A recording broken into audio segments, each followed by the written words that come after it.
আজকে আমি আর আমার বেয়াই মিলে আম পারতেছি, কাঁচা আম। কাঁচা আম দেখাই দেন একটু। দুইটা আম আছে, এই একটা আম আর হচ্ছে এই একটা আম। এখন আমরা এইটা একটু বড় না আমটা।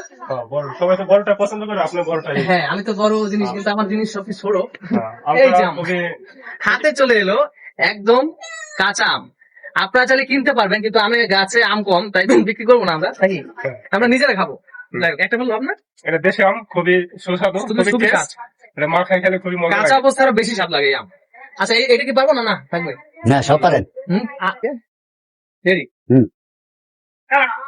পড়ছে পড়ছে, এই তো পড়ছে। হ্যাঁ ব্যাস, আম পেয়ে গেলাম। এটা দেখতে পাচ্ছেন একদম র থেকে পাড়া আম।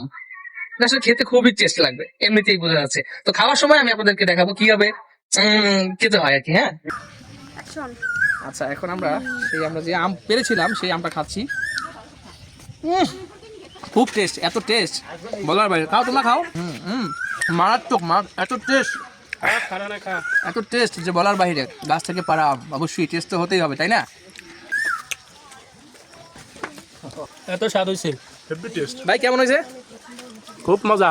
ভাই গাছের, আপনাদের নিজের গাছের আম কেমন হয়েছে? Heavy taste, heavy. খুব মজা না? কিনে আনলে কি এই মজা পাওয়া যায়? না, তো ফরমালিন টরমালিন আছে। অন্যান্য আম আসলেই খুব মজা, এর থেকে মজার হয় না।